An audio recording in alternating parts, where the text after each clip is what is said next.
Hello मित्रांनो, Asia कपच्या super फोरची आज दुसरी मॅच आणि ती मॅच आहे इंडिया आणि पाकिस्तानची मॅच. इंडिया आणि पाकिस्तानची मॅच म्हणजे कॉन्ट्रोवर्सी आणि कॉन्ट्रोवर्सी. ग्रुप स्टेजमध्ये इंडिया आणि पाकिस्तानची पहिली मॅच झाली आणि त्या मॅच नंतर सुद्धा तितकीच कॉन्ट्रोवर्सी झाली. केला नाही मॅच नंतर छपरी पाकिस्तानवाले इतके रडले यांना इंडियाचाच का बरं पकडायचा असतो काय माहिती, हात म्हणतो मी.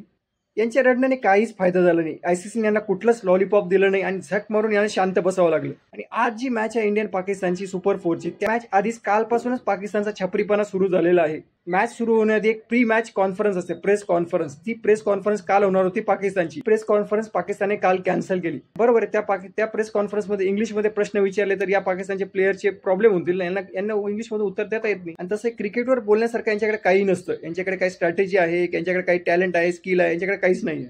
त्याच्यामुळे बहुतेक पाकिस्तान क्रिकेट बोर्डने ती प्रेस कॉन्फरन्स कॅन्सलच करून टाकली असेल.